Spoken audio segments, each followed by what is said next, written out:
नमस्कार मंडळी, नारकर ब्लॉग्समध्ये पुन्हा एकदा मी तुमचं सर्वांचं स्वागत करतो। 30 डेज ऑफ चॅलेंजमधला आजचा दिवस आहे आपला 30वा।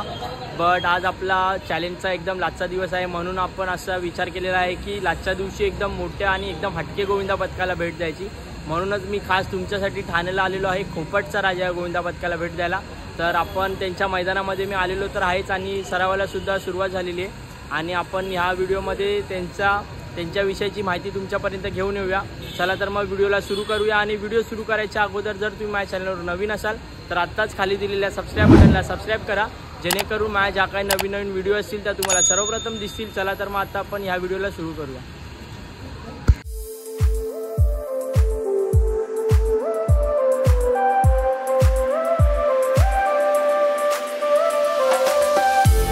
फायनली बघू शकता तुम्ही लोक, मुलं तर जमायला सुरुवात झालेली आहे आणि खोपटचा राजा गोविंदा पथकाने हार्नेस सुद्धा लावलेला आहे, म्हणजे टॉपरची सुद्धा एकदम व्यवस्थित काळजी घेऊन टॉपरला वरती चढवलं जात आहे।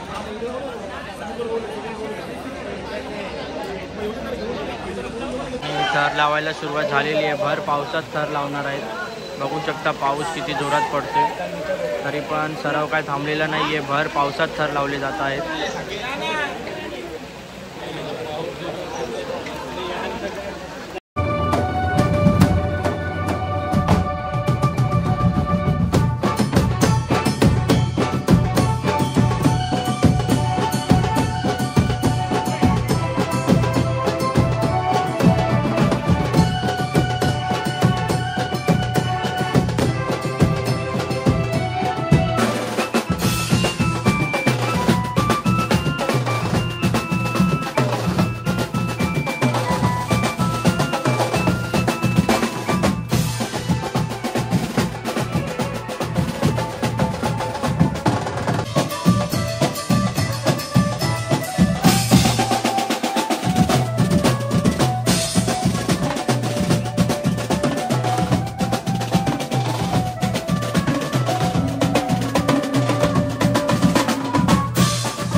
परत एकदा थर लावायला सुरुवात केलेली आहे।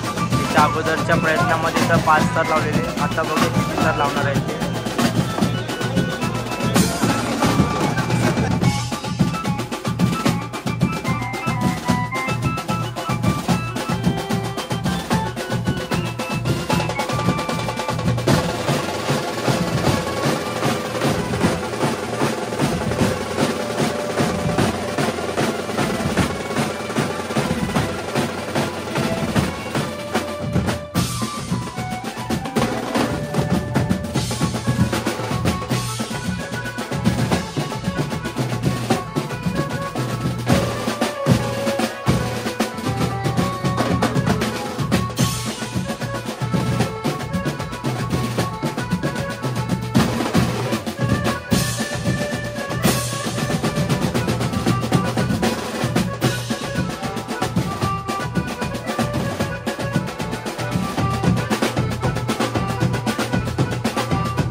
फायनली टॉपरला आता हार्नेस लावलेला आहे, म्हणजेच हा नक्की मोठा प्रयत्न होणार आहे।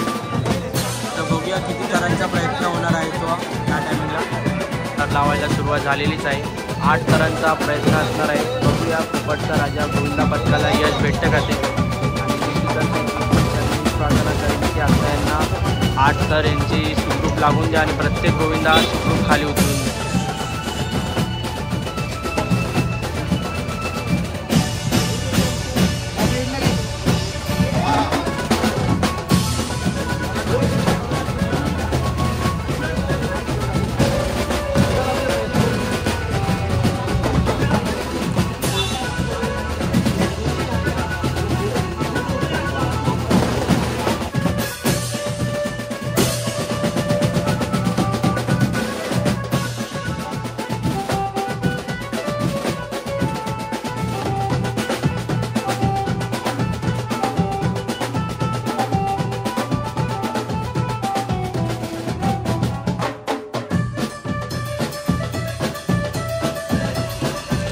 थर चढलेले यशस्वीरित्या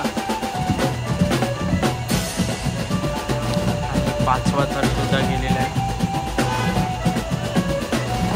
आणि तुम्ही यांची पद्धत बघू शकता तुम्ही एकदम वेगळी पद्धत आहे. अशी पद्धत फक्त ठाण्यामध्ये बघायला भेटेल तुम्हाला ह्या पद्धतीचे थर.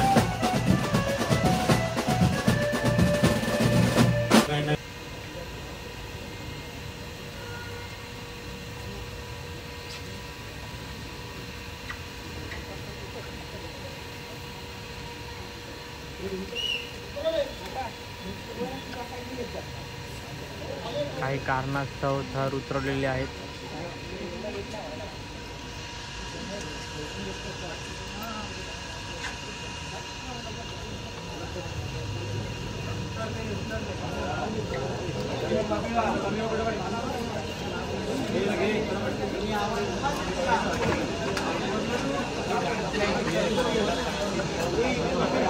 तुम्ही बघू शकत असाल इकडे जेवढी किती मुलं जण बघायला आलेले आहेत, एवढे प्रेक्षक बघायला आलेले आहेत. खास करून खोपटच्या राजाची गोविंदा पथकाची सराव. आता बघूया, मगाशी 8 थर काही कारणास्तव उतरवले, बट आता परत प्रयत्न केला जाणार आहे 8 थरांचा. आणि थर लावायला सुरुवात केलेली आहे.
बसवलेले आहेत आणि 6 थरपर्यंत थर उभे केलेले आहेत.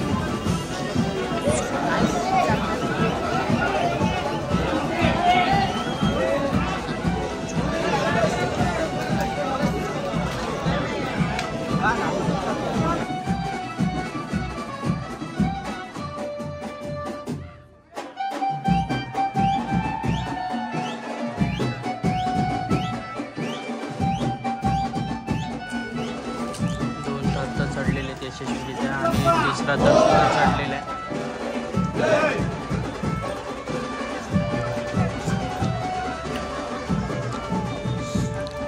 तिसरा थर सुद्धा चढलेला आहे.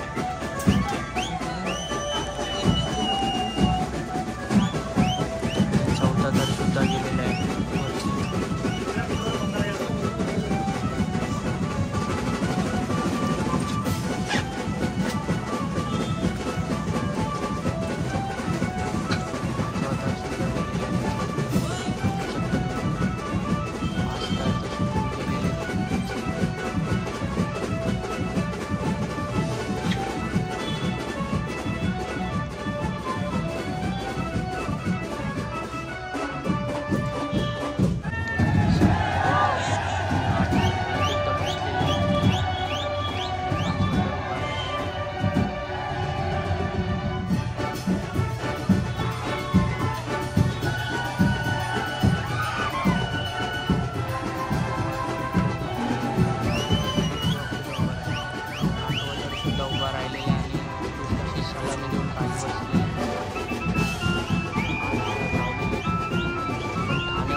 यशस्वीरित्या उतरवले सुद्धा आहेत. 8 थर लावून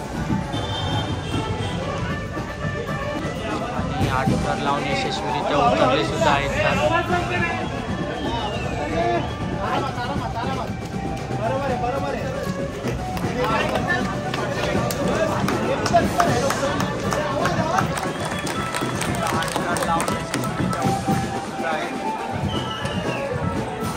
नमस्कार मंडळी, आत्ता आपल्यासोबत जोडले गेलेले आहेत खोपटचा राजा गोविंदा पथकाचे प्रशिक्षक अमित पेंढारे. तर आत्ता आपल्याला ते या गोविंदा पथकाची माहिती सांगणार आहेत. तर अमित दादा, माझा पहिला प्रश्न तुला हाच असणार आहे, खोपटचा राजा गोविंदा पथक याची स्थापना कधी झालेली? स्थापना 1956 मध्ये झालेली. आणि 1956 ते 2025 पर्यंतचा प्रवास तुम्ही मला सांगू शकता? प्रवास तर एकदम डेंजर होता. पहिल्या जुन्या काळामध्ये जी थर रचायचे आमचा मंडळ 2-3 थर जसं 4 थर. त्याच्यानंतर जसं दहीहंडीचा सण आपल्या वाढत गेला तसं आम्ही 7 थर आम्ही पहिल्यांदा वर्तकनगरला आपली संस्कृती शाळा आहे TMC तिथे आम्ही 7 थर असले. त्याच्यानंतर 8 थर पण आम्ही तिथेच संस्कृतीला 8 थर लावले पहिल्यांदा. त्याच्यानंतर मग आमचा प्रवास चालतच गेला पुढे. आणि गेल्या वर्षी तुम्ही बघितलं असेल की आम्ही 9 थर लावून यशस्वी झालो. आणि दादा, तुमचे 9 थर जे आहेत ते महाराष्ट्रामध्ये पहिले असे तुम्ही गोविंदा पथक आहे ठाण्या पद्धतीने 9 थर लावलेले आहेत. तर त्यामागचं तू यश कोणाला आणि श्रेय कोणाला देशील? यश असं बोलायला गेलं तर सर्वांचं यश असतं. कारण जेवढे बालगोपाल आपल्यामध्ये या मंडळामध्ये येतात प्रॅक्टिस करायला त्याच्यानंतर लास्टपर्यंत राहतात, तर हे श्रेय त्यांचाच आहे. आणि खरी मेहनती त्यांचीच बालगोपालांची. आणि जुन्या पद्धतीचे 9 थर लावतो. ठाण्यामध्ये पहिले असे जोडीवरच 3 एक्केने आम्ही प्रॅक्टिस करायचो, थर रचायचो. त्याच्यानंतर ही बॉम्बे स्टाईल प्रत्येकाने चेंज करून तशी केली. पण आम्ही जी पद्धत आहे ती जोडीवर 3 एक्केची चालू ठेवलेली आहे आणि याचा आम्हाला अभिमान आहे. आणि दादा, 2025चा काय संकल्प असणार आहे? संकल्प काय नसणार, आमचा संकल्प एकच आहे. गेल्या वर्षी आम्ही 9 थर लावले, यावर्षी 9 थर लावून उतरवायचा, हाच आमचा एक चांगला संकल्प आहे. आणि दादा, आता प्रो गोविंदामुळे मातीतला खेळ मॅटपर्यंत गेला आहे, तर त्यासाठी तू काय सांगू शकशील? पहिली गोष्ट चांगलं आहे, आपला जो संस्कृती जो दहीहंडीचा जो बघण्याचा दृष्टीने होता गोपालकाला, तो आज म्हणजे प्रोमध्ये गेला आहे. त्याच्यानंतर आज मॅटवर आला आहे. म्हणजे याच्यामध्ये जी नवीन मुलं आहेत त्यांना काहीतरी शिकण्यासारखं आहे. आणि ह्याच्या पुढे पण ज्यांनी प्रो गोविंदा भरवलं आहे ते म्हणजे खरोखर म्हणजे बोलतात की दहीहंडीला आपण जेव्हा जातो, चढतो, मिळतो आणि पडतो, त्याच्यानी जी प्रो गोविंदाची प्रॅक्टिस आहे आणि जे त्यांनी जे पूर्ण त्यांचा जो साचा तयार केला तर त्याच्यासाठी काय होतो, प्रो गोविंदा असा एक आहे की त्याच्यामध्ये असं इंजुरी होत नाही. जशी आपली दहीहंडी जशी भरपूर हे पडतात ती पूर्ण पडतात, त्याच्यावर काहीतरी शिकायला मिळतं आणि ते चांगलं आहे नवीन पिढीसाठी. आणि दादा, आता माझा शेवटचा प्रश्न असणार आहे तुझ्या वैयक्तिकसाठी, गोविंदा ते प्रशिक्षक हा तुझा प्रवास कसा होता? पहिली गोष्ट, प्रशिक्षक मी मला स्वतःला मानतच नाही. माझ्या मंडळामध्ये माझे सर्व पोरं प्रशिक्षक आहेत.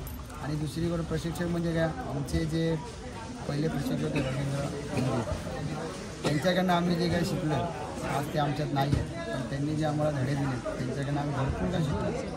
त्याची ती जिम्मेदारी आज आमच्यावर म्हणजे माझ्यावर आली. त्यानंतर मी फक्त एकच काम केलं आहे, त्यांच्यामध्ये बालगोपालमध्ये राहून फक्त सर्वांना मुलांना एकत्र ठेवलं आणि एकत्र ठेवून हे जे माझा प्रवास आहे तो मी आज इथपर्यंत म्हणजे सर्वांना घेऊन चाललेलो आहे आणि याच्या पुढे पण असंच चाललं. आणि आमची जी मंडळातली जेवढी एकूण एक पोरं आहेत, टीमवर्क आहे. असे जे एकदम यंग पोरं आहेत, बॅकिंग तर कोणाचीच नसते, पण त्या पोरांचं मी पण स्वतः कधी त्यांचं ऐकतो आणि ऐकल्यावरच आपलं पुढे रचना असेल का आपण काय थर रचायचे ते यशस्वी होतं. काय सर्वच ऐकल्यानेच पूर्ण यशस्वी झालेलं आम्ही आतापर्यंत. तर धन्यवाद दादा, खूप सुंदर माहिती दिलीस त्यासाठी. आणि मी सुद्धा हीच प्रार्थना श्रीकृष्णाचरणी हीच प्रार्थना करेन की खोपटचा राजा 2025चे जे काही 2025चे स्वप्न असतील ते यावर्षी सत्यामध्ये उतरून. परत एकदा 8 थर तर लावलेले आहेत आणि आता बघूया या प्रयत्नामध्ये किती थर लावणार आहेत ते. 8 थर तर यशस्वीरित्या लावलेले आहेत.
आता पण 8 थर लावून यशस्वी काही कारणास्तव थर उतरवलेले आहेत.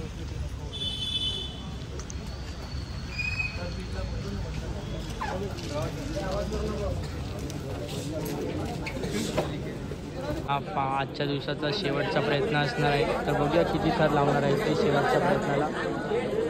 कोकणचा राजा गोविंदा पथकांनी आज 8 थरांची सलामी दिलेली आणि सुखरूप पद्धतीने योग्य पद्धतीने लावून उतरवलेले सुद्धा आहेत 8 थर. आणि ह्या शेवटच्या प्रयत्नामध्ये बघूया किती थर लावणार आहेत ते. मोठ्या थरांची रचना चालू आहे इकडे. मोठे थर लावायची रचना आहे.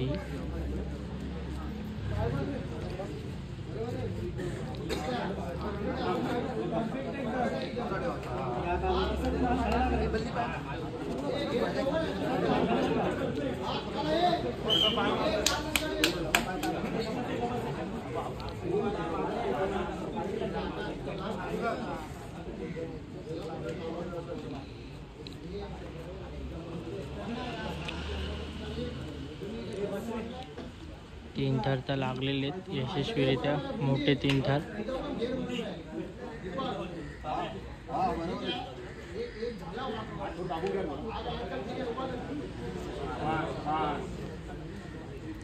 आणि चौथा थर सुद्धा चढतोय.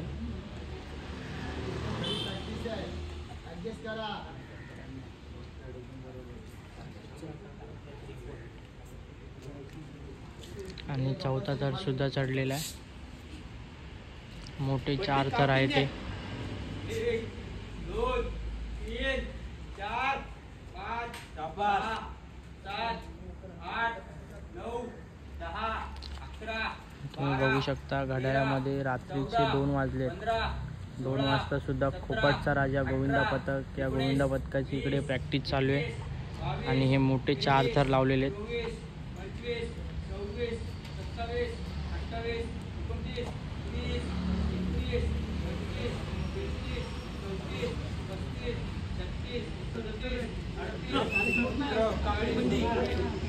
चाळीस पर्यंत काउंटिंग केलेली आहे. मोठे 4 थर आणि 40 पर्यंत काउंटिंग करून आजच्या दिवसाची समाप्ती. आजच्या दिवसाला रजा घेतलेली आहे.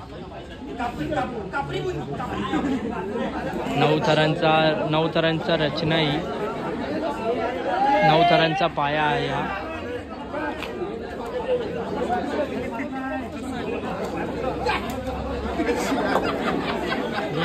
फायनली आजच्या दिवसाची प्रॅक्टिस इकडे संपलेली आहे. आवाज देऊन आजच्या दिवसाला इकडे आजच्या दिवसाची रजा घेतली.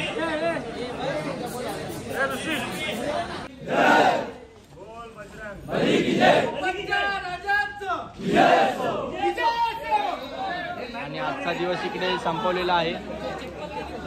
मंडळी आता आपल्यासोबत जोडले गेलेले आहेत खोपटचा राजा गोविंदा पथकातला एक दादा अमय कदम दादा. तर आता आपल्याला तो सुद्धा या गोविंदा पथकाची माहिती सांगणार आहे. तर अमय दादा तू सांगू शकतोस.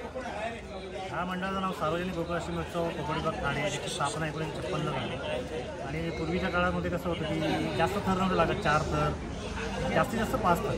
आमचा गोविंद त्या सगळ्या प्रवासांना गेलेलं आहे. म्हणजे आधी कसं होतं की लोकांना प्रसार करणे हे महत्त्वाचं होतं, लोकांना जमा करणे महत्त्वाचं होतं. त्या अनुषंगाने इकडे जे आमचे जुने रहिवासी होते त्या लोकांनी सगळ्यांना एकजूट व्हावी त्यासाठी सगळ्यांना जमा करून जी पाठीमध्ये आपण वास्तू बघताय ती जय दुर्गामाता व्यायामशाळा, तिथे व्यायाम करणारे लोक, त्यानंतर कबड्डी संघातले लोक, असे सगळ्यांना मिळून हा जो गोकुळाष्टमी उत्सव मंडळ आहे तो स्थापन केला. आणि त्या मंडळामार्फत मग संपूर्ण म्हणजे जो आपण म्हणतो गोविंदा निघतो तसा गोविंदा निघायचा. त्याच्यामध्ये बैलगाडी, त्याच्यावरती सजावट असायची, म्हणजे महाभारत, रामायण अशा कथा असायच्या ज्याच्यातून आपण हिंदू धर्माचा प्रसार करतो. आणि हा गोविंदा पूर्ण ठाण्यामध्ये फिरत असे. त्यावेळी काय इतक्या मोठ्या दहीहंड्या नसायच्या, फार कमी दहीहंडे म्हणजे असत. आणि त्या प्रत्येक दहीहंडीमध्ये आपले मंडळ जात असतात, तिथे सलामी देतात. त्यावेळी सलामी ही पद्धत नव्हती, हंडी फोडण्याची पद्धत होती. प्रत्येक गोविंदाला हंडी फोडण्याचा चान्स मिळतो. आपल्या गोविंदाची खासियत अशी होती की आपल्या शाळेमध्ये शिक्षा मिळते असं आपल्याला वनवा उभं राहायला सांगतात, त्या पद्धतीने सुद्धा आपण ठर लावले त्या काळामध्ये. आणि अजून एक खासियत अशी होती की डोक्याने हंडी फोडतो. त्यावेळी डोक्याने हंडी फोडणारे लोकंसुद्धा आपल्या मंडळामध्ये 3-4 लोकं होती, जी आता हयात नाही आहेत, पण त्या लोकांनी आपल्याला बरंच काही शिकवलेलं आहे. त्यानंतर मग हळूहळू जसं जसा बदल झाला तसं मंडळाने काट टाकली आणि मग नवीन स्वरूपामध्ये येण्यासाठी जे काय आपल्याला करावं लागतं त्याच्या सगळ्याची आपण तयारी सुरू केली. आणि मग जसं जसं आपली पुढची पिढी येत गेली, म्हणजे आता बघाल तर आपली 4थी पिढी मैदानामध्ये उतरलेली आहे. तर त्याच्यामध्ये जसा जसा बदल होत गेला, जसं 2000 साल आला, त्याच्यामध्ये जे काय नवीन उपक्रम करायचे ते आपण चालू केले. मग थरांची संख्या वाढत गेली. तर थरांची संख्या वाढत असताना आपण 6 थर लावत होतो. तर मग वर्तकनगर ते संस्कृती प्रदर्शनला आपण पहिल्यांदा 7 थर लावले. त्याच ठिकाणी पुन्हा आपण 8 थर लावले.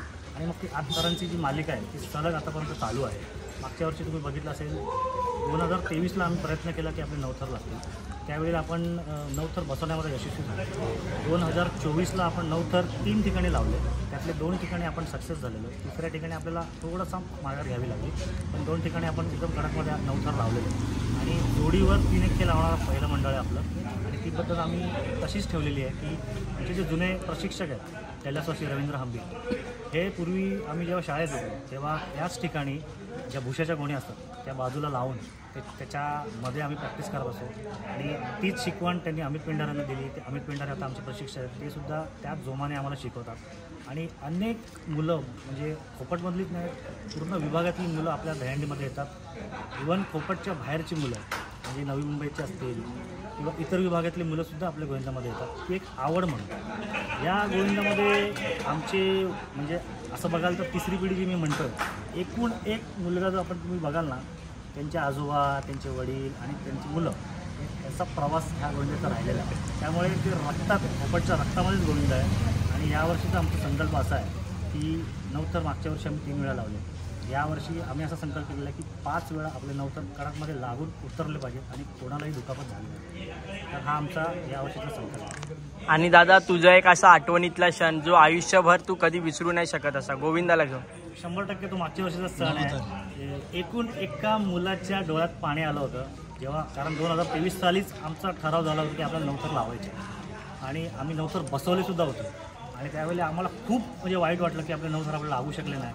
तर त्या अनुषंगाने 2024ला आम्ही इतकी मेहनत केलेली आहे, म्हणजे एकूण एका मुलांनी वजनापासून ते शिडीवाला असेल, धरणारासुद्धा मुलगा असेल, त्याचंसुद्धा आम्ही वजन करत होतो. या मुलाचं वजन वाढलं आहे, कमी झालं आहे, त्या पद्धतीने त्या कुठे उभं करायचं शिडीमध्ये, इतकं आम्ही म्हणजे तो प्रवास आमचा इतका राहिला त्या वर्षामध्ये. एकूण एका मुलाला आम्ही व्यायाम, कोणत्या प्रकारचा व्यायाम करायचा, त्याला शिडीत उभं राहायचं आहे, थरात उभं राहायचं आहे का, त्याला 3 1 घ्यायचे, जोडीमध्ये उभं राहायचं. तर त्या पद्धतीने आम्ही त्यांना व्यायाम दिला होता. आणि 6 महिन्यांनी व्यायाम केला आहे. आणि मग 2 महिने प्रॅक्टिस केल्यानंतर म्हणजे जो वजन घेण्याची क्षमता कोणाची किती आहे त्या पद्धतीने त्या मुलाला त्या ठिकाणी ठेवून 9 थर आम्ही यशस्वीरित्या 3 ठिकाणी लावले. त्यातले 2 ठिकाणी म्हणजे तुम्ही जे बघितले जे बघताय 2 ठिकाणी एकदम यशस्वी कडकमध्ये थर लागलेले आहेत. एका ठिकाणी आपण पडलो होतो. पण तो क्षण जो आहे पहिल्यांदा जेव्हा आमचे गोकुळ हंडीला थर लागले, एकूण एका मुलाच्या डोळ्यामध्ये पाणी होतं. त्या मुलाच्याच नाही तर त्या घरच्यांच्या, त्यांच्या आई असेल, वडील असतील, त्यांच्या बहिणी असतील, जे लोक म्हणजे जो परिवार असतो प्रत्येकाच्या डोळ्यामध्ये पाणी होतं. आणि मला वाटतं ठाणेकरांना अभिमान वाटावा असा क्षण तो होता. तोच माझ्यासाठीचा अभिमान. आणि दादा, तुझा प्रवास कसा चालू झाला दहीहंडीला? माझा प्रवास म्हणजे आम्ही इथेच लहानाचे मोठे झालेलो आहे. तर आम्ही शाळेत येतात आता आम्ही बघत होतो की आमच्यापेक्षा जी मोठी मुलं ती प्रॅक्टिस करतात, मग ते आम्हाला हाक मारून बोलवायचे की हे बघ असं असतं तसं असतं, आम्हाला शिकवायचे. तर हळूहळू आम्हाला सुद्धा ती आवड निर्माण झाली. सगळेच आपले भाऊ दादा काका मामा सगळे त्याच्यामध्ये जातात, तर साहजिकच आहे की आपल्याला ती ओढ असते. आणि इथे राहणाऱ्या प्रत्येक रहिवाशीला माहिती आहे की कोपटचा गोविंदा आहे. त्यामुळे या कोपट विभागामध्ये कोणाला तुम्ही विचारलात तर कोपटचा राजा प्रसिद्धच आहे. फक्त कोपटमध्येच नाही तर संपूर्ण महाराष्ट्रामध्ये आता तो फेमस झालेला आहे. तर ते आमच्या रक्तामध्ये आहे कोपटच्या, आणि ते धैर्य काय आमच्याकडून सुटू शकत. तर धन्यवाद दादा, खूप सुंदर माहिती दिलीस त्यासाठी.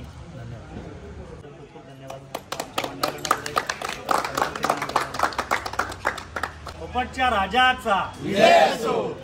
तर फायनली मित्रांनो, आता सकाळचे 4:30 वाजलेले आहेत आणि मी सुद्धा आता ठाणे स्टेशनला आलेलो आहे. 2:30 वाजेपर्यंत खोपटचा राजा गोविंदा पथकाचा सराव चालूच होता, म्हणून मी पण खास थांबलेलो. बोललो की सकाळीच जाईन, कारण का हा खूप खास गोविंदा होता आणि ठाण्या पद्धतीने यांनी 9 थर लावलेले आहेत. तर म्हणून मी थांबलेलो यांचा गोविंदा यांचा सराव बघण्यासाठी. आणि तिकडच्या मुलांनी सुद्धा आपल्याला खूप चांगला सन्मान दिलेला आहे आणि हे सन्मान चिन्ह देऊन आपला सन्मान केलेला आहे. त्यासाठी मी कोपटचा राजा गोविंदा पथकाचा मनपूर्वक आभार व्यक्त करतो. आणि त्यांचं जे काय 2025चे स्वप्न असतील ते यावर्षी पूर्ण होऊन दे, श्रीकृष्णाचरणी प्रार्थना करीन. आणि जर ही व्हिडिओ तुम्हाला आजची आवडली असेल तर लाईक करायला विसरू नका.